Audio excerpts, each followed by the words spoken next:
할렐루야. 예. 옆에 있는 분 축복하도록 하겠습니다. 예, 뭐 변함없습니다. 오늘도 교회 오니 살 것 같습니다. 라고 축복하시기 바라겠습니다. 예. 죽을 것 같으면 교회로 오면 된다는 얘기겠네요. 예, 맞습니다. 자, 여러분 모두가 다 이 무더위에 건강 조심하시고 무리하지 마시고, 예, 더위를 먹었다 싶으면 빨리 교회 오셔서 토해내시기 바라겠습니다. 예. 자, 오늘도 만만치 않은 비유가 선포가 되고 있습니다. 여러분, 제가 언젠가 한번 말씀을 드렸어요. 구약 성경에서는 개념 정리를 안 해요. 그러니까 무슨 얘기죠? 오늘 같은 경우지 그런 얘기죠. 죄가 뭐다 이렇게 이야기를 해주면 쉽잖아요. 그죠? 그래서 이제 죄란, 성령이란, 삼위일체란, 성부란, 성자란, 뭐 이렇게 은혜란, 이런 걸 이렇게 설명을 해주면 좋잖아요. 근데 구약 성경은 그렇지 않아요. 이게 히브리인들의 특징이에요. 그럼 그거를 설명하려면 어떤 방법을 쓰느냐? 기억나십니까 혹시? 이야기를 해요. 이야기를. 그러니까 장황한 스토리로 재미있는 이야기 내지는 무서운 이야기로 이야기를 쫙 풀어냅니다. 그리고 그 이야기를 다 듣고 나면 의외로 간단해요. 결론은 하나예요. 그런데 이 구약 성경에서는 그걸 비유를 들고, 조금 이 사람들이 비유를 들 때 막 짜증을 내요. 비유를 듣고 비위가 상해버립니다. 이 사람들이 그래요. 그래가지고 일전에도 야, 저 또 비유로 얘기하냐 이래가지고 에스겔이 얘기하니까 이스라엘 백성들이 불평과 원망을 했던 내용들이 그 앞서서 우리가 좀 살펴본 바 있었어요. 그죠? 또 비유로 얘기하는구나. 아우 짜증나. 그걸 또 이해를 해야 되고, 또 아니 좀 쉽게 설명해 주면 좋잖아요. 또 이야기를 해가지고 처음부터 끝까지 들어야 되고, 그걸 또 이해를 해야 되고 정리를 해야 되는데 아우 귀찮다. 근데 여러분 잘 보십시오. 예수님이 오셔가지고요, 주로 어떻게 얘기하셨죠? 비유로 말씀하셨어요. 왜 그러느냐 하면 이게 하나님의 스타일이에요. 선지자들에게 야, 그들이 죄인이라는 것을 어떻게 알려주느냐 하면 이런 식이죠. 네가 그래서 죄인인 거야. 너 나쁜 놈이야. 이렇게 가가지고선 아주 우격다짐으로 확 대놓고 이야기하는 게 아니라 나단 선지자처럼 어떻게 얘기를 해?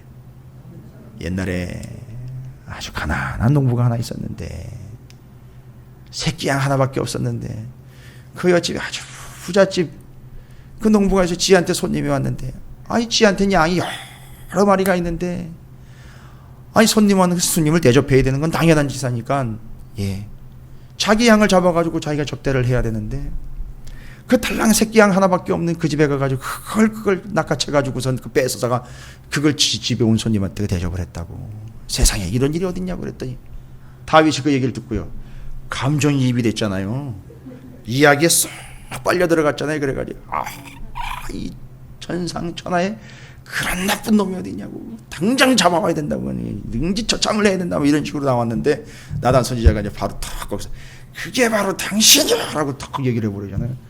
그러니까 자기 스스로가 깨닫는 거예요. 자기 스스로 얘기를 듣다 보면 스스로 깨닫는 겁니다. 여러분 이게 이해가 되세요? 바로 그거예요. 그러니까 예수님이 오셔가지고 이렇게 개념적인 설명, 개념 정리를 안 하고 정의를 내리시는 게 아니라 비유를 엄청나게 많이 들으셨어요. 그러니까 이거는 뭘 노렸다, 뭐 예수님이 뭐 잘난 척하려고, 절대 아니에요. 구약 성경 보면 다 비유예요. 그러니까 그 스타일로 얘기를 하신 거예요, 예수님이. 자연스럽게. 그럼 오늘 말씀은요, 예, 오늘도 비유예요. 정말 심각한 비유인데 49절까지의 말씀에 보면 제가 일부러 세봤어요. 일부러 세봤습니다. 행음이라는 말과 음란이라는 말이 너무 자주 등장을 하더라고요. 그러니까 여러분이 좀 나중에 한번 시간이 되시면 한번 세보시면 괜찮을 것 같은데, 제가 한번 세봤더니만 횟수가 몇 번 정도, 그러니까 행음이라는 말과 물론 행음과 음란이라는 말은 어원이 같아요. 그러니까 음란이라는 말은 행음이라는 말로부터 나온 거예요. 그러니까 두 개는 다른 게 아니에요. 같은 거예요. 전문용어로 쌤쌤이라 그러죠. 똑같은 거예요. 같은 건데 행음과 음란이라는 단어가 49절 내내 몇 번이 나오는지 제가 살펴본 바로는 32번이 나와요. 그 위에 뭐 이제 간음이라는 말도 제가 포함을 해서 그런 유사한 단어들과 함께 행음과 음행이라는 말을 쭉 세봤더니 30번이 넘게 나오는 거예요. 그러니까 지금 이 에스겔서 23장의 이 비유의 말씀은 이스라엘 백성들 오홀라와 오홀리바라고 소개가 되고 있는 두 처녀에 대해서, 여인에 대해서 여인을 세워놓고 오홀라와 오홀리바는 여인인데 이걸 누구에게 빗대어 가지고 설명을 한 거냐 하면 북이스라엘과 남유다에다가 빗대어서 비유를 들어 설명한 거예요. 그리고 제가 지금 말씀드린 행음과 음행과 간통이라는 말이 30번이 넘게 나오니까 그들이 어떠한 행동에 대해서 그걸 비유로 들어서 설명을 하려고 했다는 얘기죠. 그들의 음행과 행음함, 간음, 간통에 대한 이야기를 하려고 하는 거예요. 그러니까 여자로 빗대어서 얘기를 하려고 하니까 행음과 음행, 간통, 간음이라는 말이 붙어버린 거고요. 그게 비유로 얘기가 된 거예요. 그래서 오홀라와 오홀리바가 삶이 뒤범벅이 됐어요. 뭘로 뒤범벅이 됐죠?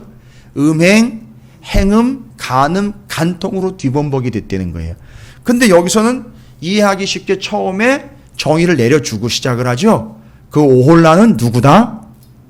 북이스라엘의 수도였던 사마리아다 라고 이야기를 하고 그의 아우라고 표현을 해요. 그의 아우라고 표현을 합니다. 오홀리바는 누구다? 예루살렘, 남유다의 예루살렘이다. 여러분, 그러면 그 관점으로 다시 또 한번 쭉 읽어보면 이 북이스라엘로 표현이 되고 있는 비유가 된 거죠. 오홀라라는 여자는, 물론 처음에는 이 오홀라와 오홀리바라는 두 여자는 한 어머니로부터 나왔다는 거예요. 이해가 되겠죠? 그러니까 두 나라로 갈라진 게 원래는 한 나라였다는 거죠. 우리가 이미 시대별로 지금 이야기를 나눴을 때에 시대적으로 이야기를 하면 통일 왕국, 한 나라 이스라엘로부터 두 나라로 갈라져 북이스라엘, 남유다로 갈라졌던 거죠. 북이스라엘과 남유다. 왜 남유다를 아우로 표현했냐면 북이스라엘이 잘 살고 힘이 셌어요. 원래요. 더 잘 나갔었어요. 강력하기가 더 강력했습니다. 실제로 남유다가 북이스라엘에 힘을 못 쓰고 북이스라엘에서 왕비가 들어온 때도 있었어요. 그러니까 이런 구조 속에 있었던 거죠. 어쨌든 두 나라로 갈라지면서 북이스라엘을 오홀라라는 여인으로 이름했고 남유다를 오홀리바라고 명했습니다. 근데 이들이 음행과 행음에 대한 이야기가 단순히 그러면 부정하고 더러운 행동들을 취한 것 때문에 이야기를 하는가? 뭘 기준으로 음행과 행음이라고 이야기했는가? 오홀라와 오홀리바라는 이름에 그 의미가 담겨 있어요. 그래서 뭘 근거로 음행이라는 걸 끄집어내야 되느냐? 여러분, 일반적 음행과 일반적 음란과 간음과 간통은 현대적으로 이야기하면 어떤 경우에 이런 단어를 쓰는 거죠? 어떤 경우에? 그렇죠. 정식적으로 결혼을 한 남자와 여자인 부부관계에서 그 관계가 아닌 다른 여성과 다른 남자가 등장을 해 그들과 성적인 결합과 애정관계, 애정행각들이 지저분하게 얽혀 있을 때 그걸 음란, 행음, 간음, 간통이라고 이야기를 해요. 요즘에는 또 뭐 그게 법적으로 또 뭔가 풀려가지고선 쉽지 않은 상황이 또 돼버렸는데, 자, 상황은, 요즘의 상황은 그렇게 이해를 해요. 그런데 여기 북이스라엘과 남유다로 소개가 되고 있는 이 오홀라와 오홀리바는 도대체 뭘 어떻게 했길래 그들이 음행을 했고 행음을 했다고, 간통을 했고 간음을 했다고 이야기를 하느냐 하면 이 두 여인의 이름에 그 비밀이 담겨 있어요. 그래서 이스라엘은요, 나라를 원래 규정하기를 하나님이 어떤 나라로 세우신 거죠? 그렇죠. 제사장 나라로 세운 거예요. 그게 본질이에요. 제사장 나라이기 때문에 요즘에 우리가 열왕기상 지난주에도 말씀을 나눴죠. 뭐가 중심이 되다 보니까 뭐가 중심이 되는 거죠? 제사장 나라이기 때문에 왕, 궁이 중심이 아니라 제사를 드리는 성전, 맞아요. 성막, 성전, 성소, 장막이다라고 이야기를 하고 있는 바로 성전 중심이에요. 그러면 이 오홀라와 오홀리바라는 이름도 이 성전과 관계가 있어요. 장막이라고 이야기하는 가장 관계가 있습니다. 그러면 여러분 에스겔서는 지금 그렇게 성전이 세워진 다윗 솔로몬 시대 이후로 약 500년 뒤라고 지금 하고 있죠. 무슨 얘기냐 하면 그 500년 전에 솔로몬이 그렇게 제대로 성전을 세우는 의미, 이제 이번 주에도 그 성전을 봉헌하는 솔로몬의 기도 축복, 그 기공식 때 이제 경과 보고도 막 들어가 있고 이렇거든요.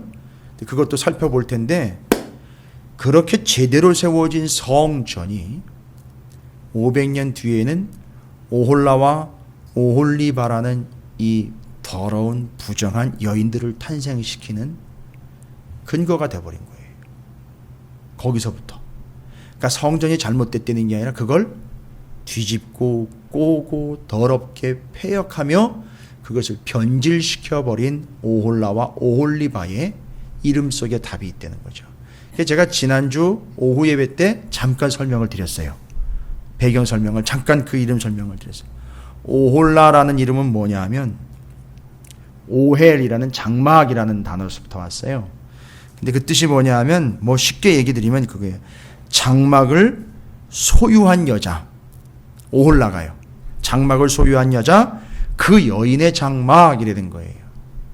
그러니까 무슨 얘기입니까? 그 장막을 소유했고 그 여인의 장막, 그 여자 거라는 거죠. 자기 거고 자기 임의대로 주관할 수 있고 자기 소유로 만들어 버렸다는 거예요. 그러니까 이름만 들어도 벌써 이게 뭐의 변질이 온 거냐 하면 성전의 변질이 온 거예요. 성전은 솔로몬 성전 이후로 보시면 아시겠지만 하나님의 이름을 두려고 택한 곳 예루살렘, 거기에 하나님의 백성들이 1년에 3번 모여서 하나님을 예배해야 돼요. 어디 딴 데 가면 안 돼요, 여러분. 그래서 하나님의, 오늘 새벽에 제가 나눈 말씀인데, 딴 데 가서 엉뚱한 데 가가지고 빌고 있지 말고, 엉뚱한 데 가가지고 물 찾지 말고, 엉뚱한 데 가서 도움을 구하지 말고, 여러분, 이게 제가 쉽게 설명드리는 거예요. 어디로 가야 된다? 예? 어디로 가야 돼? 엉뚱한 데 가가지고 여기 계시는가? 뭐 저기 계시는가? 여기 가면 더 좋은 걸 얻을 수 있나? 저기 가면 더 좋은 걸 얻을 수 있나? 이러지 말고 정확하게 한 포인트를 지정을 하셨어요. 어디로 가야 된다? 성전으로 가야 된다. 그래서 제가 말씀드렸잖아요. 하나님의 뭘 두려고 택한 곳이요? 이름을 두려고 택한 곳이요. 그게 뭔 의미일까요? 그 이름을 두려고 택한 곳. 하나님의 성전. 다른 데 가지 마. 가가지고 아우 잘 몰랐어요. 제가 어딘지를 잘 몰라가지고 엉뚱한 데 갔다가 지금 왔네. 이딴 소리 안 통한다는 거예요. 왜요? 누구의 이름을 거기 뒀기 때문에. 하나님의 이름을 뒀어요. 여러분 집마다 뭐가 달려 있어요? 그거예요. 하나님의 이름이, 여기는 내 집 하나님이라고 이름이 탁 박혀 있다고요. 딴 데 가면 안 돼요. 그 이름 그 이름이 적혀 있는, 그 이름이 있는 거기로 와야 되는 거예요.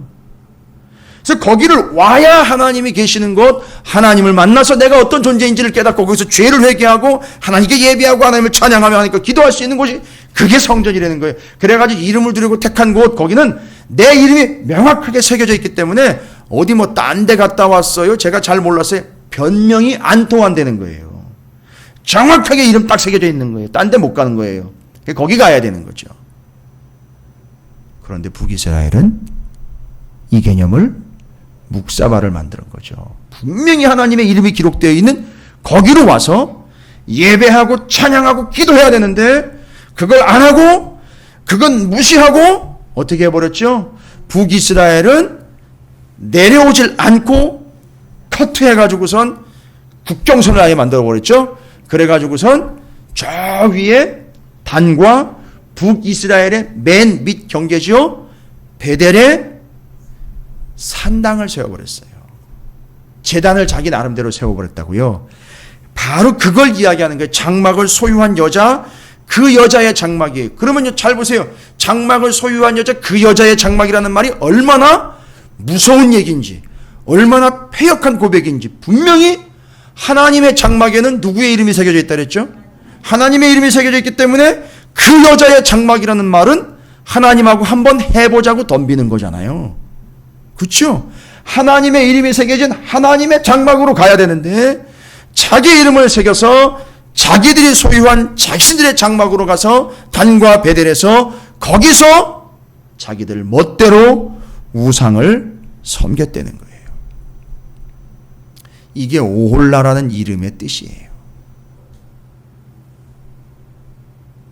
그래서 북이스라엘이 왜서 그것을 예루살렘 성전으로 분명히 하나님이 올라오라 그랬거든요.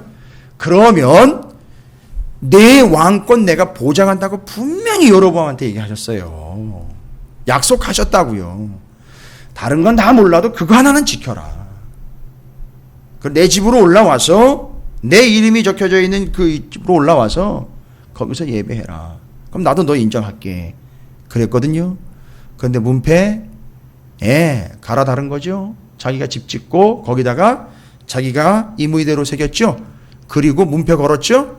오홀라라는 이 문패를 걸은 거잖아요. 그죠? 그리고 제사장은 어떻게 했습니까? 기억나십니까?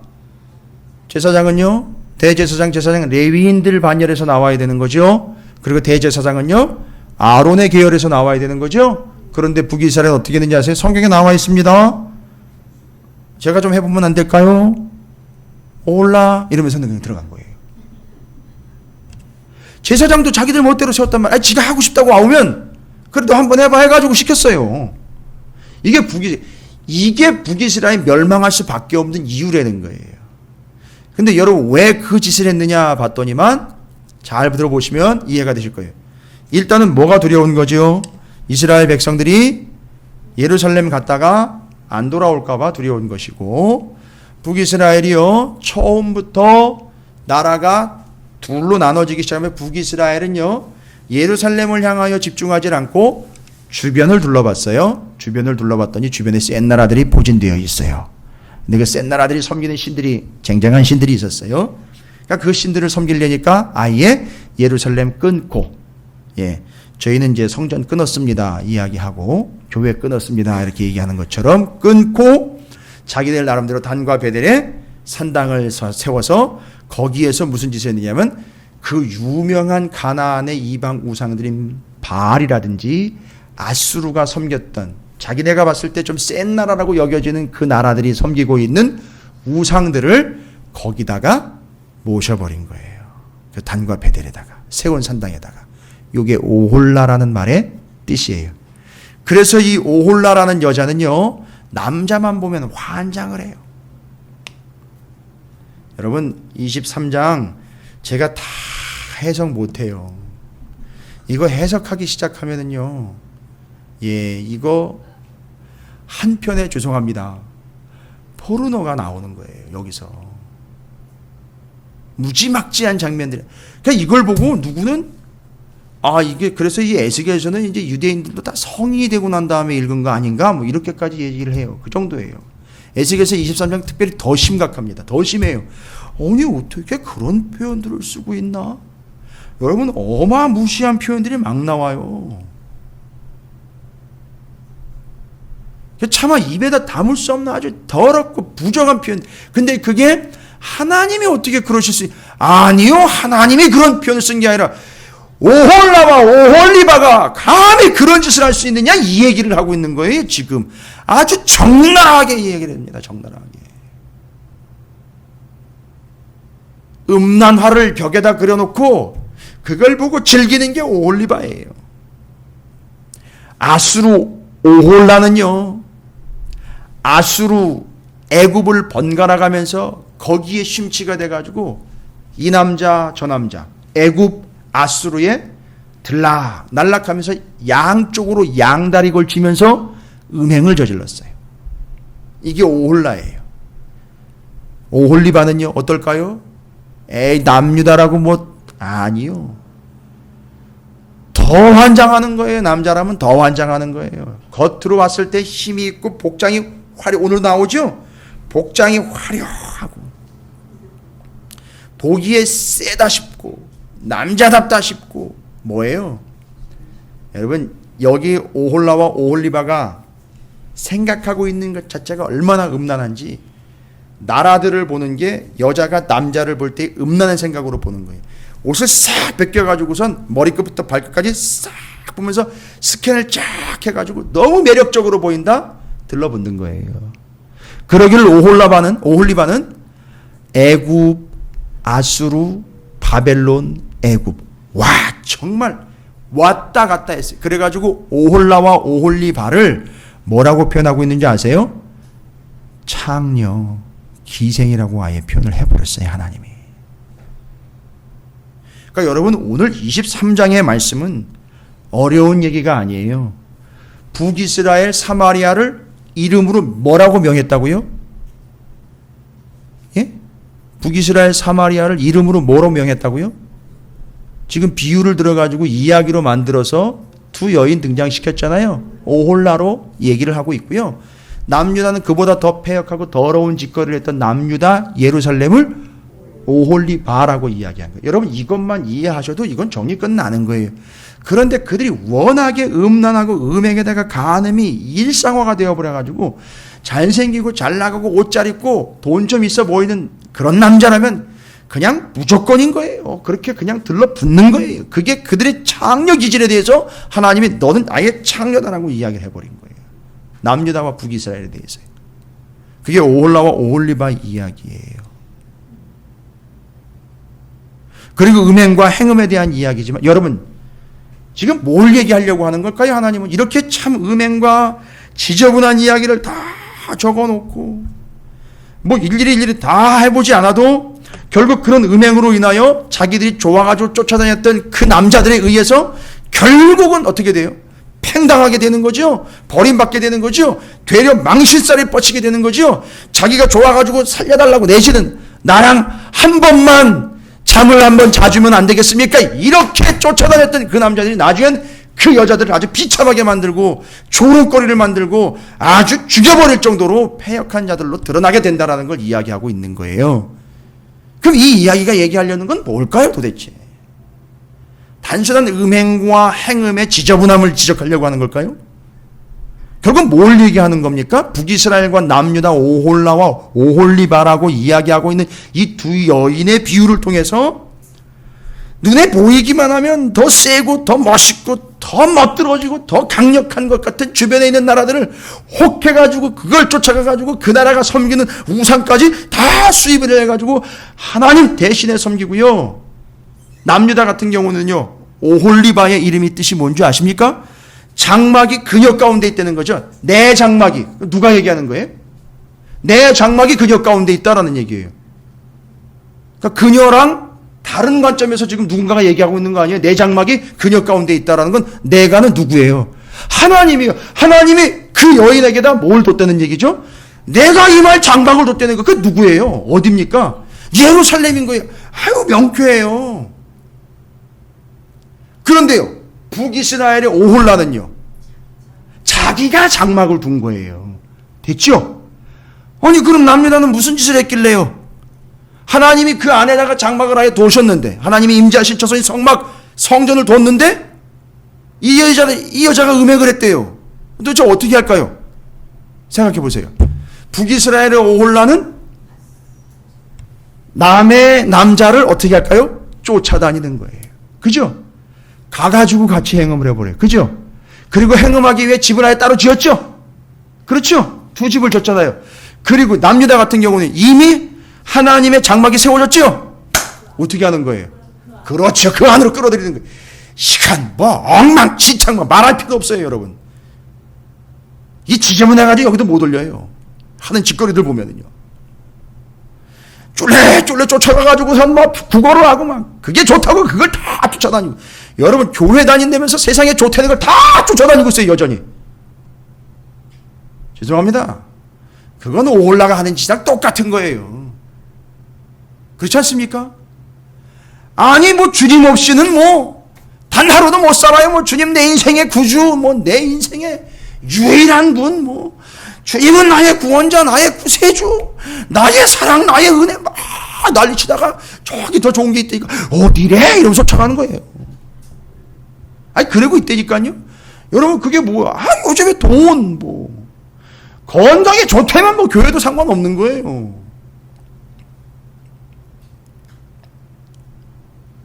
난리가 났습니다. 그게 오홀라의 작태입니다. 그러나 오홀리바의 작태는 뭐냐 하면 이미 하나님이 자기의 이름을 들고 택한 거기로 다른 남자를 끌어들인 거예요. 기억나시죠? 이스라엘의 예루살렘 성전에 하나님을 섬기는 것 말고도 다른 신을 갖다가 집어넣고 같이 섬긴 거예요. 이게 오홀리바의 비참한 행동입니다. 그래서 오홀라와 오홀리바가 이렇게 행동을 한 거예요. 그럼 여러분 뭘 얘기하는 걸까요, 이게? 오홀라가 더 나쁘냐, 오홀리바가 더 나쁘냐, 이거 얘기하려고 하는 걸까요? 행음이라는 게 뭔지를 이야기하려고 하는 걸까요? 북이스라엘과 남유다가 결국 뭐라는 걸 얘기하려고 하는 거죠? 이 이야기를 통해서 북이스라엘도 남유다도 다 똑같이 뭐다? 결론으로 딱 하나잖아요. 여러분, 우리 인생의 가장 심각한 문제가 뭔가요? 돈이 없는 게 문제입니까? 건강이 없는 게 문제예요? 지위가 없는 게 문제예요? 아니면 직장이 없는 게 문제예요? 사업이 잘 안 되는 게 문제입니까? 자식 새끼가 내 마음대로 잘 안 돼서 그게 제일 심각한 문제예요? 인생의 제일 심각한 문제는 뭐죠? 예? 가장 심각한 문제예요. 인생의 제일 심각한 문제예요. 정말 심각하네요, 여러분. 진짜 심각한 거 있잖아요. 우리 인생에 진짜 심각한 거예요. 우리를 죽음으로 몰고 가는 거 있잖아요. 죄입니다, 죄. 그러니까 지금 오홀라와 오홀리바는 그게 심각한 건지를 모르고 뭐 하고 있는 거죠? 죄를 짓고 있는 거란 말이에요. 죄의 결과예요, 지금 여러분. 그 죄의 결과라고요, 이게. 그 죄의 결과를 이야기하고 있는 거예요. 죄인의 모습을 이야기하고 있는 거라고요. 그러니까 이 복잡한 듯한 이야기, 뭐 두 여자 나오고 한 엄마한테 나왔는데 뭐 아수로 쫓아다니고 멋있는 남자 쫓아다니고 그들을 침상 위로 끌어들이고 그들 침상 위로 같이 올라가고 뭐 이런 말도 안 되는 것 같다 이런 얘기를 쫙 장황하게 늘어놓은 게 알고 봤더니만 북이스라엘과 남유다가 그렇게 해서 죄를 저지른 죄인이라는 걸 이야기하려고 하는 거예요. 그러니까 이 23장의 이 비유 이야기는 북이스라엘도 죄인, 남유다도 죄인인 것을 이야기하려고 하는 게 메인 포인트예요, 여러분. 그리고 이렇게 눈에 보이는 대로 하나님 말고 다른 것들을 쫓아다니면서 그것과 행음하고 음행하는 그런 모습들, 죄의 결과인 거예요. 이걸 캐치하라는 거였거든요, 지금. 근데 이거를 이야기로 살펴놓으니까, 이게 펼쳐놓으니까 정리하기가 쉽지 않아요. 근데 그걸 정리를 누가 잘했다고요? 구약은 이야기로 이야기하고 신약은 개념 정리를 해준단 말이죠. 신약에서 그 개념 정리를 잘한 사람이 있어요. 누구죠? 사도 바울이에요. 지금부터는 제가 특강합니다. 사도 바울이 이런 이야기로 되어 있는 이 죄의 문제를 아주 정확하게 개념 정리를 깔끔하게 해놨어요. 그러니까 이걸 보면서 이제 우리가 우리의 죄를 들추어 봐야 되는 거죠. 살펴봐야 되는 거예요. 자꾸 이야기로만 끝내버리니까 그건 옛날에 그 나라가 그 짓을 했던 걸로 넘어가 버린단 말이죠. 그런데 그게 아니라는 거예요. 이게 오늘날 네 얘기야, 우리 얘기야, 내 가정 얘기고 우리 교회 얘기야 라고 바울이요 끌어다가 싹 정리를 했어요. 기가 막혀요. 사도 바울 대단한 사람, 정말 대단한 사람이에요. 구약의 이야기와 스토리를 다 정리를 해가지고 그걸 개념 정리를 딱 끝내버린 사람이에요. 로마서에 나와 있습니다. 여러분, 이렇게 이야기가 나와 있는 걸, 비유로 나와 있는 걸 개념 정리까지 싹 했는데도 여전히 우리가 못 알아듣는다면 정말 우리는 심각한 상태예요. 아주 심각한 상태입니다. 정말 끝까지 간 거예요. 로마서 1장입니다. 로마서 1장 18절 한번 가보겠습니다. 바울이 이 이야기를 읽었는지 안 읽었는지, 아니요, 알고 있어요. 당연히 알고 있어요. 이 행음과 음란함에 대한 이야기 당연히 알고 있습니다. 그래서 그가 죄인이라는 것, 죄에 대해서 지금 본질을 정확하게 정리를 해주고 있는 게 로마서 1장이에요. 언젠가 예전에도 제가 한번 함께 나눈 적이 있는데 로마서 1장 18절부터 32절까지입니다. 여러분 잘 정리하세요. 절대 이건 평생 죽을 때까지 잊으시면 안 돼요. 저는 구약의 오홀라와 오홀리바 이야기를 통해서 이야기가 이야기로 끝나고 비유가 비유로 끝나는 것이 아니라 죄라는 게 뭐냐라고 개념 정리를 끝내버린 바울의 이야기를 통해서 우리 문제, 바로 우리 안에 있는 죄, 우리가 직면하고 있는 죄의 문제에 대해서 정리하려고 그래요. 오늘 밤에는요, 이 죄에 대해서 정리를 싹 끝내고 돌아가시기 바라겠습니다. 실은 이게 청년들한테 제가 지금 집회를 준비하고 있는데 정리를 해줘야 되는 부분이라, 죄에 대해서 정리를 좀 해줘야 되는 부분이라 당연히 이제 준비를 했는데, 공교롭게도 지금 에스겔서 23장을 보니까 이야기로 죄를 설명하려고 하는 하나님의 그 비유가 탁 정리가 되면서 바울이 이걸 싹 정리를 끝내버렸단 말이에요. 죄가 뭐냐? 잘 정리하세요. 오늘 밤에 오신 분들 참 잘 오신 거예요. 정리 깔끔하게 끝내시기 바랍니다. 뭐라고 나와 있느냐면, 구약 성경에서는 죄에 대해서 정의를 내리고 있지 않아요. 그렇죠. 그래서 이야기로 쭉 선 상태에 대해서 이야기. 그래서 자꾸 오해를 해요, 사람들이. 죄의 상태만 자꾸 집중을 한단 말이죠. 틀렸다는 게 아니라 그게 그 구약의 스타일이에요. 그런데 신약에 와가지고 바울이 죄를 정의를 내렸어요. 죄란 뭐냐? 1장 18절에 하나님의 진노가 불의로 진리를 막는 사람들의 모든 경건하지 않음과 불의에 대하여 하늘로부터 나타나나니. 신약에 와보니까 바울이 인간의 죄를 뭐라고 정의를 내렸느냐 하면 두 번이나 나왔죠. 불의함이라고 정의를 내려버렸어요. 불의함이에요. 이게 죄된 상태를 얘기해요. 죄란 불이다라는 걸 정의를 내리고 있어요. 이미 전제를 하고 있습니다. 그런데 이 정의를 내려진 이 죄란 불인데, 이 불의에 대하여 라고 나와 있는데, 잘 보세요. 이 불의에 대해서 하나님이 어떤 반응을 보이고 계시는지. 진노하심이에요. 여러분 명확하게 기억하십시오. 죄는 하나님이 싫어하시는 것뿐만 아니라 죄에 대한 하나님의 명확한 반응은 진노예요. 아주 무지막지한 진노입니다. 그럼 계속 읽어볼게요. 이는 하나님을 알만한 것이 그들 속에 보임이라. 하나님께서 이를 그들에게 보이셨느니라. 창세로부터 그의 보이지 아니하는 것들 곧 그의 영원하신 능력과 신성이 그가 만든 만물에 분명히 보여져 알려졌나니 그러므로 그들이 핑계하지 못할지니라. 하나님을 알되 하나님을 영화롭게도 아니하며 감사하지도 아니하고 오히려 그 생각이 허망하여지며 미련한 마음을 어두워졌나니 스스로 지혜 있다 하나 어리석게 되어 썩어지지 아니하는 하나님의 영광을 썩어질 사람과 새와 짐승과 기어다니는 동물 모양의 우상으로 바꾸었느니라. 그러므로 하나님께서 그들의 마음을 정욕대로 더러움에 내버려 두사 그들의 몸을 서로 욕되게 하게 하셨으니. 개념 정리 쫙쫙 들어가고 있는 거 여러분 보이세요? 그렇게 비유를 들어가지고 오홀라와 오홀리바 이야기를 통해서 북이스라엘과 남유다가 그런 죄를 지은 그들은 뭐다? 죄인이다. 그리고 그 죄의 결과로 어떤 형태가 나타났죠? 이야기로만 보면요. 에스겔서를 보면 죄의 결과로 어떤 게 나타났죠? 그들이 죄인이기 때문에 어떤 짓을 저질렀다는 얘기죠? 음란과 음행을 저지른 거 아니에요? 그런데 그 당시의 현실로 보니까 그 음란과 음행은 곧 어떤 형태였다는 얘기죠?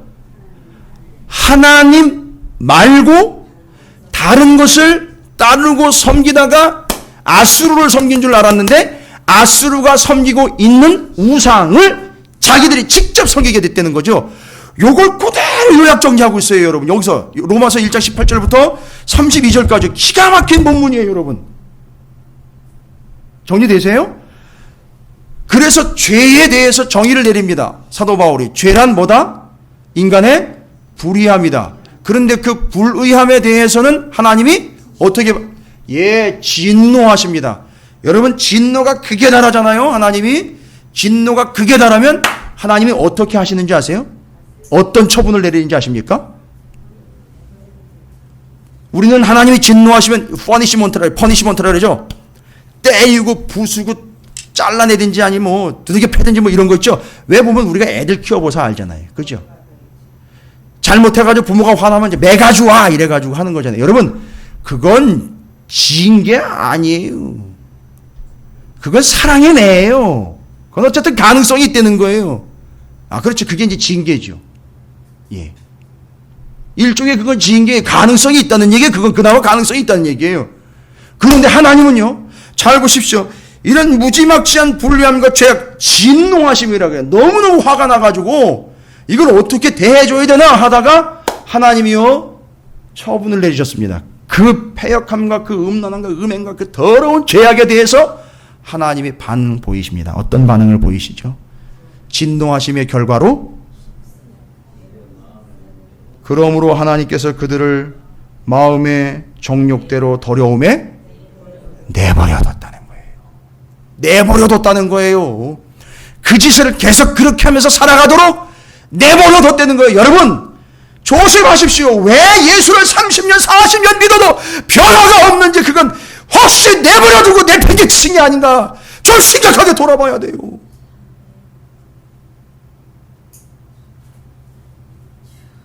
마냥 희망과 마냥 소망을 가지고, 하나님은 사랑의 하나님이니까 우리를 그렇게 사랑하시기 때문에 내버려둘 리가 없다고 그렇게 살아왔어요. 그나마 이렇게 사는 것도 은혜라고 자위하면서 살아왔어요. 근데 여러분 돌이켜 보십시오. 여기 지금 하나님은요, 너무 화가 부릴 듯 일어나가지고 그냥 그 짓거리 하도록 내버려뒀다는 거예요. 그러다 보니까 여러분, 그 죄악으로 분리한 자가 무슨 생각을 하는지 아세요? 그래도 괜찮은 줄 알고 있어요. 이해가 되십니까? 교회 안에서 그래도 괜찮은 줄 알고 그따위 짓을 하고 있어요. 여전히 교회 안에서 성도가. 그 교회 안에서, 아니 성전 안에서 어떤 망치질에 두들기는 소리도 들리지 않고 본질적인 소리는 다른 소리는 들리지 않겠다라고 얘기를 했던 솔로몬의 성전 건축의 본질을 이해했잖아요. 그런데 삿대질하면서 싸움질 해야 되고 소리를 지르고 고래고래 소리 지르면서 나와 이따위 소리를 해도 되는 줄 알고 있단 말이에요. 여전히 교회에서. 그게 뭐예요? 하나님이 내버려 두신 결과예요. 오늘날 교회가 왜 이렇게 됐습니까? 우리가 심각한 잘못을 했어요. 그거보다 더 정말 무서운 이 대답은요, 하나님이 내버려 두신 거예요. 무지막지한 착각을 하고 살고 있어요. 내가 이래도 괜찮은가 보다, 이게 맞는 건가 보다, 괜찮아, 남들 다 그래, 아유 이거 조금 그런 것 같다가 뭘 그렇게 깐깐하게 굴고 그래, 다른 사람들도 다 그러는데. 아니요, 그렇지 않지. 그렇지 않고 살아가는 사람들 많아요. 정말 무서운 얘기예요. 내버려뒀대요. 아우, 내팽개졌대요. 아니, 버려뒀다는 겁니다. 잘 보세요. 내버려두심이 어디까지 뻗쳐가고 있는지. 24절에 그렇게 내버려두니까 그들의 몸을 어떻게 해요? 서로 욕되게 하셨어요. 이게 지금 음란 이야기 얘기하고 있는 거예요, 여러분. 이는 그들이 하나님의 진리를 거짓 것으로 바꿔. 잘 보세요. 이제 하나님의 진리를 뭘로 바꿔요? 거짓 것으로 바꾸어서 어떻게 했어요? 피조물을 조물주보다 더 경배하고 섬겼어요. 자, 오홀리바가 딱 요짓거리 했잖아요. 그죠? 피조물이 뭐예요? 아수르, 바벨론, 애굽의 우상들이요. 그걸 뭐보다요? 조물주인 하나님보다 더 경배하고 섬겼다. 아하, 하나님이 불의한 자들에 대하여 진노하심으로 그들을 내버려뒀더니만 그들이 결국 무슨 짓거리를 하고 있더라? 하나님 말고 하나님이 창조하신 피조물과 하나님 외의 것을 어디다 갖다가 올려놔 버렸어요. 하나님이 계셔야 될 자리에다 갖다가 떡하니 올려놓은 거예요. 어떻게 했어요? 하나님과 그걸 어떻게 했다고요? 여기나, 그렇지요. 바꿔치기 한 거예요. 분명히 주일에는 예배를 드리러 나오는 게 당연한 거예요. 그런데 그거를 어디 엉뚱한 데 가 있는 것과 바꿔치기 했단 말이에요. 이런 얘기 하는 거예요. 하나님이 성전에 계셔야 되는데 거기다가 딴 걸 갖다 바꿔치기 한 거예요. 하나님이 계셔야 되는 자리에 아들이 가 있어요. 딸내미가 가 있단 말이에요. 하나님이 계셔야 되는 자리에 사람이 가 있어요. 바꿔치기 했단 말이에요. 하나님의 말씀이 돼야 되는 거기에 농담 따먹기를 갖다 바꿔 나왔단 말이에요. 하나님의 말씀이 선포되는 거기에 세상 이야기가 바꿔치기 해버렸단 말이죠. 이게 다 뭐한 결과입니까? 하나님이 내버려 두신 불의의 결과로 나온 것들이에요. 바뀌어버려요. 바꿔치기가 됐어요. 여러분 잘 정리하시기 바랍니다. 그러니까 지금 오홀라와 오홀리바가 했던 행동은 죄의 결과로 하나님과 피조물, 하나님 외의 것으로 바꿔치기 해버렸어요. 더 심각한 거는요, 하나님과 그걸 섞어버렸어요. 이건 완전히 바꿔버린 게 아니라 이건 뒤죽박죽 만들어버린 거죠. 더 심각한 거죠. 요겁니다. 이제 이 죄의 결과, 하나님이 내팽개치신 결과로 더 심각한 일이 나옵니다. 잘 보십시오. 하나님에 대해서는 하나님 외에 더 다른 것들을 바꿔치기 해서 섬기기 시작합니다. 그리고요, 26절에 보면 이 때문에 하나님께서 그들을 부끄러운 욕심에 내버려 두셨어요. 계속 내버려 두셨다는 거죠. 이 사람들은 계속 그게 그래도 괜찮은 걸로 알고 있어요. 계속 그 짓을 하고 있습니다. 곧 잘 보세요. 이제 삶에서 이게 드러납니다. 하나님과의 관계에선 하나님을 다른 것과 바꿔치기 해버립니다. 그리고요, 삶에 있어서 어떤 현상들이 나타나는지 보세요. 이게 지금 오홀라와 오홀리바 이야기예요. 딱. 근데 이게 더 심각하게 지금 뭐라고 나오냐면, 곧 그들의 여자들도 순리대로 쓸 것을 바꾸어 영리로 쓰며. 여러분, 순리는 뭐예요? 순리라는 게 정해진 대로 가는 거잖아요. 영리는 뭡니까? 정해진 걸 거스르는 거잖아요. 그죠? 그래서 무슨 일이 발생되는지 보십시오. 그와 같이 남자들도 순리대로 여자 쓰기를 버리고. 이게 뭐예요?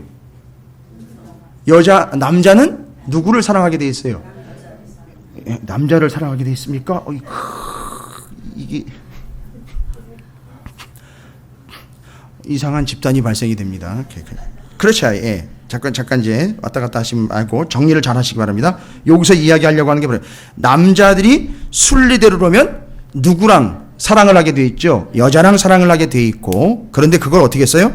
버리고 서로 향하여 음욕이 불타며 남자가 남자와 더불어 부끄러운 일을 행하며 그들의 그릇 때문에 상당한 보응을 그들 자신이 받았느냐. 또한 그들의 마음에 하나님 두기를 싫어하며 하나님께서 그들을 그 상실한 마음대로 내버려뒀더니만요, 합당하지 못한 일을 하게 했다는 것은 뭐예요? 하나님이 하라고 부추긴 게 아니라 내버려두니까 지가 그게 맞는 얘기인 줄 알고 괜찮은 줄 알고 계속 그 짓을 쭉 하고 있다는 거죠. 어떻게 했어요? 곧 모든 불의, 추악, 탐욕, 악의, 시기, 살인, 분쟁, 사기, 악독히 가득한 자요, 수군수군하는 자요, 비방하는 자요, 하나님께서 미워하시는 자요, 능력하는 자요, 교만한 자요, 자랑하는 자요, 악을 도모하는 자요, 부모를 거룩한 자요, 우매한 자요, 배약하는 자요, 무정한 자요, 무자비한. 아이고 순찰아. 이게 다 하나님이 어떻게 했기 때문에요? 내버려뒀기 때문에 그 죄의 결과로 나타나고 있는 것들이에요. 그들이 이 같은 일을 행하는 자는 어디에 해당한다고요? 사형에 해당한다고 하나님께서 정하심을 알고도 자기만 행할 뿐 아니라 또한 그런 일을 행하는 자들을 옳다 하느니라. 다윗이 아주 명쾌하게 정리 끝냈어요. 여러분 잘 보세요. 죄송합니다. 바울이요. 그걸 또 지적할 수 있는 또 예리한 눈을 또 가지고 계시네. 다들 안 넘어가시네요. 그렇습니다. 사도 바울이 구약의 수많은 이야기들, 특별히 오늘 이 에스겔서 23장을 보십시오. 그 더럽고 추악한 이야기들이 로마서 1장에서 그 죄의 본질로 정리를 싹, 그 개념 정리를 하고 있어요. 여러분 정리가 싹 되시는 거 어떻게 경험을 하십니까? 죄란 곧 뭐를 이야기하는 거다? 불의함이다. 그 불의함에 대해서 하나님의 반응은요? 진노하시며, 너무 진노를 하시니까 불의한 자들을 어떻게 하신다고요? 내버려두면 두 가지 결과가 나와요. 하나님과의 관계에 있어서는 어떤 일이 발생된다고요? 하나님 말고 다른 것을 바꿔치기 위해서 섬깁니다. 그러니까 주일날 어떤 사정이, 제가 이제 주일을 지키는 의미에 대해서 이제 이번에 수련회 가서 특강을 할 거예요. 여러분께서 이제 그게 주일날은 구원과 직결이 되어 있는 문제예요. 그거에 입각해서 제가 여러분에게 이제 설명을 드릴 거예요. 그런데 하나님 외에 다른 것들로 이미 도색이 되어버리고 도배가 되어버린 사람은 주일날 예배를 빠지는 게 아무렇지도 않은 상황 가운데 가 있는 거예요. 알고 봤더니 이게 예전엔 교회를 다 다녀봤다는 사람들이 하는 짓거리예요. 근데 여전히 지금 자기가 무슨 짓을 하고 있는지도 모르는 채로 그렇게 하나님이 계셔야 될 시간을 다른 걸로 바꿔버린 거예요. 이건 단순히 여가 시간을 이야기하는 게 아닙니다, 여러분. 그 시간에 하나님이 우리의 구원자로서 예배와 경배를 받으셔야 되는데 저 산꼭대기에 있는 돌탑이 경배를 받고 있다는 얘기예요. 거기 올라가서 야호 하고 있는 거예요. 그렇죠?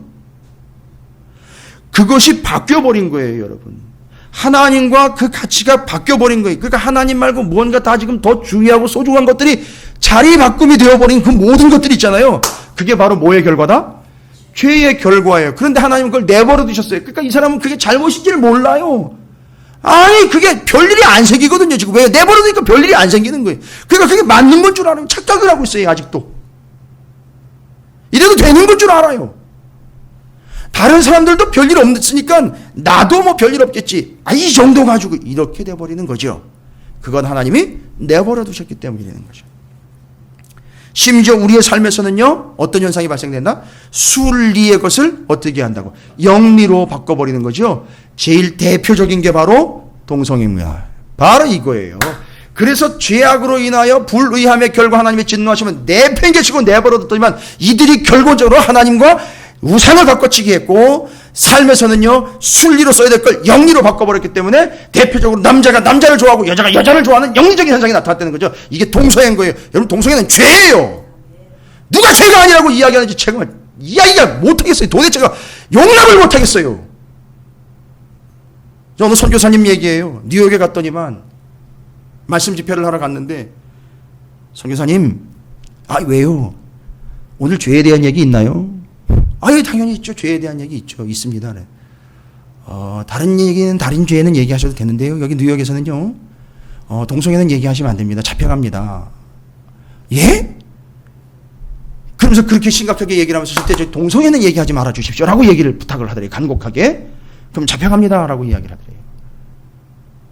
여러분, 동성애 죄예요. 죄의 결과로 나타난 거예요. 하나님이 지적하신 거예요. 명확하게. 그리고 내버려 두신 결과입니다. 동성애가 죄가 아니라고, 동성애 괜찮다고 누가 얘기했는지 모르겠어요. 교회에서요? 혹시 교회에서 뭔가를 인식해서요? 아니면 교회 안에 그런 사람이 있기 때문에요? 아니요. 만약에 그렇다면요, 그 선교사님도 마찬가지, 저도 마찬가지예요. 절대 부르지 말라고 그러면. 그러지 않아도 뭐 갈 사람들은 많겠지만 저 같은 사람 절대 부르지 말라고 그래요. 예, 저도 얘기할 거예요. 그런 사고방식과 그런 개념들을 가지고 있다면 다음부터는 절대 내 이름도 불리지 말고 부를 생각도 하지 말아라. 저 당당하게 얘기할 수 있어요. 죄입니다. 그러나 여러분, 동성애자들은요 불쌍한 거예요. 어쨌든 그죠? 어쨌든 끌어안고 그들 구원해내야 돼요. 그런 대상으로는 맞는 거예요. 그러나 동성애는 죄예요. 그러니까 그 사람을 끌어안고요, 그 사람 거기서 빠져나올 수 있도록 그 사람 도와줘야 돼요. 무슨 일이 있어도요. 그것보다 더 좋은 하나님의 은혜가 있다는 걸 깨닫게 해줘야 되는 거예요. 붙잡아놓고 그걸 하나님의 은혜를 계속해서 주입을 해야 돼요. 그래서 구원해내야 돼. 끄집어내야 됩니다. 여러분, 이게 현실이에요. 우리의 현실입니다. 그래서 그렇게 내버려 두신 결과가 이렇게 비참한 결과들로 다 나오고 있어요. 어마어마한 겁니다. 이 죄에 대한 결과들이. 그래서 다윗은 하나님에 대해서, 그 죄에 대해서 너무 민감하게 반응을 했기 때문에, 여러분 요한복음 16장 8절부터 9절까지 예수님이 뭐라고 얘기해서 죄에 대해서 그냥 들으세요. 요한복음 16장 8절부터 9절까지 예수님이 정확하게 정의내립니다. 그가 와서 죄에 대하여, 의에 대하여, 심판에 대하여 세상을 책망하시리라. 죄에 대하여라 하면 그들이 나를 믿지 아니하며, 여러분 죄는 뭔지 아십니까? 하나님 믿지 않는 게 죄인 거예요. 어쨌든 그리고 그렇게 내버려둔 결과가 바로 그렇게 지금 어마어마한 일들이 발생되고 있는 거예요. 그렇다면 이거 어떻게 해야 됩니까? 우리는요, 이 죄의 문제를 어떻게 해야 됩니까? 다윗이 대답을 해줘요. 다윗이 대답을 해줬어요. 여러분, 죄와 싸워서 이기시기 바랍니다. 그래서 기준을 좀 높이세요. 그 정도 가지고 뭘 그렇게, 남들 다 해. 다른 교회도 다 그렇게 한다고. 다른 교회에서 더 하던데 왜 여기는만 이렇게 유배를 떨고 그래? 다른 교회에서 동성애에 대해서 잘 얘기 안 하던데 왜 이 교회에서만 그렇게 유독 그렇게 민감하게 반응을 합니까? 성경이 얘기하고 있잖아요. 어떻게 성경을 닫아버려요? 어떻게 하나님의 말씀과 다른 걸 교체해버립니까? 누가 동성애를 지금 옹호하고 있고, 이 정치권들이 그걸 옹호하고 있고, 표 때문에 그걸 옹호하고 있다 그래도 누가 감히 거기다가 옹호를 하는 발언을 합니까? 어디서 이 강단에서 그런 얘기를 합니까? 함부로.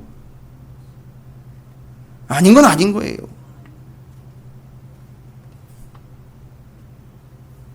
우리는 더 긴장하고요, 더 명확하게 죄에 대한 기준의 가치를 좀 높여야 돼요. 더 민감하게 반응해야 됩니다.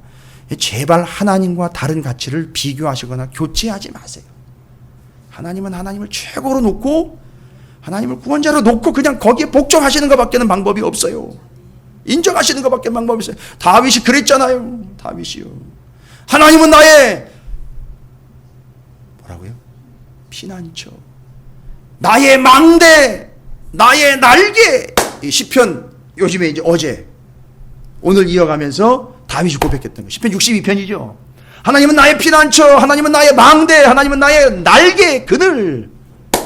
여러분 이게 다 이해가 되실 거라고 믿어요. 피난처는요, 메누사, 하나님 나 죽겠어요 하고 항복하면서 백기 들고 하나님께로 뛰쳐가는 거, 그게 피난처예요. 망대는요, 올라가면요 뭐예요? 다 보이는 거죠. 하나님은 나의 망대, 뭐 하는 거죠? 하나님만을 바라보는 거예요. 하나님은 나의 날개, 그늘이 되신다. 뭐예요? 하나님을 신뢰하면서 하나님 그 아래로 그냥 거기서 하나님을 신뢰하면서 그 날개 아래 머물게 되는 거예요. 극단의 신뢰예요. 극도의 신뢰. 하나님만을 바라봄, 하나님께로 피신감, 하나님께로 달려감, 하나님께로 도망감. 이게 피난처, 망대, 날개인 거예요. 그게 성막에 그대로 나타난 거예요. 성전에 그대로 나타난 겁니다. 그게 다윗이요, 죄와 씨름하려고요, 죄 짓지 않으려고요, 밧세바 간음 사건 심각하게 한번 당해봤잖아요. 그렇죠? 예, 그게 얼마나 심각할까. 꼭 그것도 간음을 통해서 이 얘기가 됐어요. 그렇죠? 그때 다윗이, 여러분 이거 하나 확인하고 가자고요. 에스겔서 23장 오늘 구구절절히 설명해 드리지 않아도 바로 그들이 그런 죄인이라는 걸 하나님이 드러내 주시려고 정확하게 그런 비유를 들었는데, 바울은 이걸 정리를, 개념 정리 끝내버렸어요. 그러면 정리하시고 다시 에스겔서로 올라가면 다 정리 끝나는 거예요. 자, 시편의 119편 133절에 이게 500년 뒤에도 이 개념이 계속해서 이어져 갔다면 얼마나 좋았을까. 에스겔서 23장을 읽으면서 우리는 안타깝습니다. 그러나 500년이 됐든 1000년이 됐든 지금 오늘날 우리는 이 말씀을 다시 듣습니다. 다시 보고요, 이걸 우리가 정립합니다. 시편 119편 133절입니다.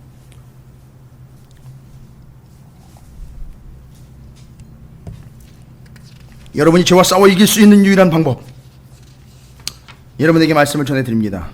여러분이 분명하게 지켜내시길 바랍니다. 시편 119편 133절입니다. 혹시 빨간 펜이나 색깔 있는 펜을 가지고 계시면요, 예, 성경에 표시하셔도 괜찮은 분들은 표시를 붉게 해놓으십시오. 아주 두껍게 해놓으십시오. 시편 119편 133절 다 찾으셨나요? 아주 중요한 말씀입니다. 표시 좀 해놓으세요. 아니면 이걸 따로 성경 앞면이나 뒷면이나 여러분 가지고 있는 책이라든지 어디에 가능하다면 코팅을 해서라도 구절을 읽으시면서 외우시면서 아주 표시를 해놓으세요. 함께 읽겠습니다. 자, 시작. 나의 발걸음을 주의 말씀에 굳게 세우시고 어떤 죄악도 나를 주관하지 못하게 하소서. 아멘. 어떤 죄악도 나를 주관하지 못하게 하는 유일한 방법으로 다윗이 제시하고 있고, 실제로 자기가 그렇게 했던 것 뭐지요? 내 발걸음을 주의 말씀에 굳게 세우는 거예요. 여러분 다윗은 신분이 뭐죠? 왕이었죠. 자기의 발걸음을 어디에다 세웠어요? 말씀 위에 세웠어요. 그러니까 다윗은 어떻게 했다는 얘기죠? 이게 왕 같은 제사장의 왕에 해당하는 내용이에요. 실제로 이 사람은 왕이었기 때문에 그렇게 할 수밖에 없었는데, 그렇게 하다 보니까 죄와 승리하여 이길 수 있었던 거예요. 이해가 되십니까? 어떻게 했다는 얘기입니까? 말씀 위에 발걸음을 굳게 세웠다는 거예요. 확정되어 싸우니 내 눈을 들어 하나님을 바라봅니다. 어디 위에 확정이 된 거예요? 하나님의 말씀이 확정되었어요. 그냥 넘어가지 마시고, 다윗이 왕이었으니까 그의 모양새를 좀 보자고요. 왕이에요. 신명기 17장에 또다시 우리가 살펴봐야 돼요. 신명기, 네가 왕이 되거들랑 제사장이 있는 데서 뭐래라. 이 율법서를 등사본을 카피를 해가지고선 제사장 앞에서 책에 기록하고 평생 책이 옆에 두고 읽으면서 그의 하나님 여호와 경외하기를 배우고 이 율법의 모든 말과 규례를 지켜 행하라. 그 위에 굳게 서라. 확정시켜라. 살아갔더니 죄악을 이길 수 있다는 거예요. 왜 그러면 오늘날 교회가 죄악을 방관하고 있고, 왜 오늘날 수많은 성도들은 교회를 다니면서도 죄를 짓고 있는가? 이유는 명확한 거예요. 그들은 왕된 자격이 없는 거예요. 지금 왕의 모습은요, 갑질하는 게 왕이 아니죠. 이래라 저래라 하는 게 왕이 아니죠. 어떻게 해요? 말씀대로 사는 건 이런 겁니다라는 걸 좀 제대로 보여줘야 되는데 그 사람을 보면 저게 말씀이야? 저게 직분을 가진 사람이야? 저게 그래도 30년 40년 신앙생활했다는 모습이야? 맨 이런 얘기만 듣고 있는 거예요. 심각한 거죠. 이유는 하나예요. 하나님이 내버려 두는데 뭔 방법이 없어요. 그러나 다윗은요, 그 말씀을 붙잡고 씨름하며 그 말씀 위에 굳게 그 발걸음을 세웠기 때문에 유혹이 오고 죄악의 고통이 올 때에 그나마 그것을 버틸 수 있는 힘이 거기서부터 왔다는 걸 이야기해 주고 있어요. 이건 오늘날 우리에게 이야기하는 겁니다. 그래서 그는 그 말씀을 붙잡고 백성들 앞에서 하나님 앞에서 뭐 하는 자였다? 왕으로서 왕의 두 가지 조건입니다. 제가 이거 왕 같은 제사장 이야기할 때 반드시 짚고 넘어가야 되는 부분으로 그냥 대충 왕이라는 직분만 넘겨짚을 게 아니라 왕의 역할인 거예요. 말씀 끼고 말씀대로 살아가는 걸 보여주는 말씀 퍼레이드를 벌이는 사람이 왕인 거예요. 그래서 그 사람은 왕으로서 백성들 앞에서 출입하는 자예요. 그걸 보는 겁니다. 사람들이 보고 아 말씀이 저런 거고 말씀대로 사는 게 저런. 그러니까 오늘날 우리를 왕 같은 제사장으로 부르었다는 것은 왕 노릇하라고 이야기한 것은 네가 갑질하라고 부른 게 아니라 세상에 뭘 보여주려는 거죠? 말씀이 뭐라는 걸 보여주려는 거 아닙니까? 어떻게 해요? 입으로만 얘기한다고 되는 게 아니라 그렇게 살아 행함으로 말씀 위에 굳게 섬으로 그걸 보여주려는 게 왕 이야기예요. 그리고 두 번째 조건은요, 그게 하나님의 마음에 합했다는 거예요. 이게 두 가지 조건. 하나님 마음에 왜 합합니까? 말씀대로 사니까 합한 거예요. 그게 왕의 역할입니다. 그게 왕의 모습이에요. 여러분 이 틀을 지금 잘 이해하십시오. 한편의 스펙타클 대하 드라마가 지금 말씀으로 펼쳐진 거예요. 에스겔서 23장의 오홀라와 오홀리바 이야기를 통해서 하나님은 남유다와 북이스라엘의 공이 뭐라? 죄인이다. 죄의 결과로 그들이 무슨 짓을 했는지 이제 다 나왔죠. 23장에.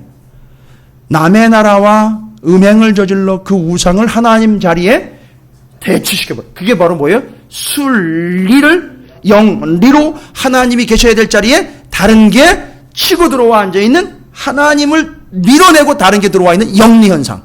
삶에서 보니까 아주 음란하게 이를 데 없는데 매 삶에 거꾸로 뒤집어지는 일들이 영리현상이 일어납니다. 여러분 어떨까요? 여러분이 매일매일 용변 보시는 화장실 한번 생각해 볼까요? 순리는 뭡니까? 예? 쑥쑥 빠져 내려가야지요. 영리는 뭡니까? 예, 그냥 거꾸로 올라오는 게 아니에요. 그 밑에 있는 저 남의 집 것까지 다 올라오는 거예요, 여러분. 그게 영리예요. 식사 다 하셨나요? 간식들 맛있게 드십시오. 하수구 여러분 어떻습니까? 음식물 쓰레기가 내려가야 되는데요. 어떻게 해요? 아 이게 올라오고 그게 영리인 거예요, 여러분. 음식물은요 입에서 우물우물 해가지고요 어떻게 합니까? 아 내려가야 되는 게 순리 아닙니까? 영리는요 예 그래서 역류성 식도염이 생기는 거 아닙니까? 그때 조금만 올라와도요 그런 현상이 생겨요. 난리가 납니다. 이게 영리예요. 우리 삶에서 조그마한 현상들만 가지고 제가 영리에 심각한 거요. 바닷물이요. 바다가 모여있는 바닷물이 모여있는데 고여 있어야 되는데 이게 거꾸로 어떻게 돼요? 육지로 올라와요. 이게 뭡니까? 쓰나미 얼마나 많은 사람들이 죽었습니까? 이게 영리예요. 내버려 두시면은요. 그래서 그 말이 맞아요. 하나님 바닷물을 쥐고 계시다가 놓는 순간 그냥 쓱 올라오는 거예요. 다 죽는 겁니다. 이게 영리예요. 그 모습을 에스겔서 23장에서 북이스라엘과 남유다가 아수르, 애굽 더 섬기고 아수르, 애굽, 바벨론, 애굽 왔다 갔다 섬겼던 남유다 모습을 통해서 여자가 음란하고 음행을 이게 뭐 심각하게 저질러대는데 그게 자기가 잘못한 건지도 모르고 하나님 대신에 거기다가 돈 바꿔치기 했어요. 거기다가 옷 화려한 거 바꿔치기 해가지고 정확하게 이야기하면 그거예요. 내가 지금 그래도 믿는 구석이 있는 그거가 지금 바꿔치기 돼 있는 거예요. 심각한 겁니다. 여러분 누가 이런 건 지적 안 해요. 그래도 내가 믿을 만한 구석이 있는 약간의 믿을 만한 구석이 있는 그거 이미 바꿔치기 한 거예요. 하나님 만약에 그거 뺏어가시면 어떨까요? 예? 하나님 만약에 그곳 속에 싹 걷어가시면 어떨까요? 이런 내가 몇 년 동안 섬겼지만 지금은 내가 이제 못 참겠다. 나와보시오. 내가 따져 한번 보시다. 그죠? 그게 영린 거예요. 그거예요. 아주 교활하지요? 그러나 하나님은 그걸 내버려 두셨어요. 결국 계속 거꾸로 가는데, 엉뚱하게 가는데, 그게 별 탈 없이 가더라는 거죠? 그게 맞는 건 줄 알고 있고, 별 대수롭지 않은 건 줄 알고, 심각하지 않은 걸로 알고 있고, 심지어 어떤 짓까지 한다고요? 다른 사람들에게까지 소개를 해요. 다른 사람들한테까지 자기가 신앙생활 이렇게 했는데, 이렇게 하니까 이렇게 됐다. 이게 간증까지 해요.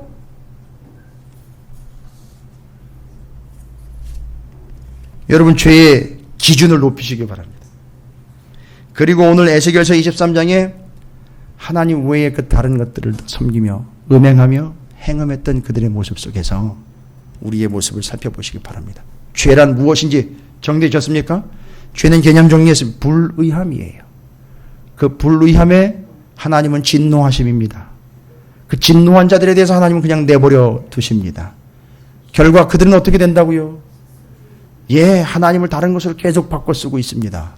심지어는 생활에서도요, 영리 현상이 나타나요. 가장 대표적인 게 동성연애다라고 이야기했어요. 여러분, 하나님과 여러분이 같이 가치 있게 여기는 그것 바꿔버리는 거예요. 죄송합니다만 아무리 소중해도 자식 새끼도 하나님과 바꾸면 안 됩니다. 그건 뭐와 동급이다? 동성애와 동급인 거예요. 이렇게 얘기하면 심각한 거죠. 근데 그 하나님과 다른 걸 바꿔가지고선 가치를 바꿔가지고 생활하고 있는 그게 삶에선 동성애로 지금 가치 기준이 같이 놓여 있다는 거예요. 이게 심각한 겁니다. 여러분, 동성애를 하고 있는 자들을 이야기할 게 아니라 지금 우리가 음란하게 동성애 짓을 하고 있는 우리의 현실을 직시를 해야 된다는 거예요. 하나님과 다른 걸 바꿔버리고 있는 거예요. 심각한 겁니다. 영리 현상들 빨리 고치시기 바랍니다. 말씀밖에는 답이 없어요. 말씀 위에 굳게 서서 다윗처럼 그렇게 고쳐가는 것밖에는, 그렇게 굳게 서는 것밖에는 달리 방법이 없습니다. 우리 힘으로는 안 돼요. 안 되게 되어 있습니다. 그래서 하나님이 내버려 두시지 않고 하나님이 간섭하시는 게 최고예요. 하나님이 개입하시는 게 최고입니다. 그래서 가끔은 사업도 들어먹게 하시는 거고요. 가끔은 건강도 치시는 거예요. 가끔은 금전적인 손해도 오는 거예요. 그 끝자리와 그 밑바닥으로 처박히게 하신 이유는 간섭하심에 대한 증거라는 걸 잊지 마시기를 주님의 이름으로 축복합니다. 죄와 씨름하십시오. 말씀 위에 굳게 서시고요. 오늘 오홀라와 올리바의 그 모습들을 통해서 절대 하나님 외에 다른 것 섬기지 마시고 하나님과 다른 가치를 바꿔 섬기는 동성애적인 현상들 여러분 삶 가운데 우리 가운데 있지 않게 하시고, 다윗이 그렇게 씨름했던 죄악의 문제 말씀 위에 굳게 서서 절대 치우치지 않았던 삶을 사는 그가 힘들면 하나님께로 도망갔고요, 어려우면 하나님께 부르짖었고 하나님만 바라봤고요, 하나님만을 신뢰했다는 사실 잊지 마시길 바라겠습니다. 죄의 기준을 높이세요. 이제 더 긴장감 있게 하나님이 내버려 두신 존재 아니라 하나님이 간섭하시는 존재로 살아가시게 되시기를 주님의 이름으로 축복합니다.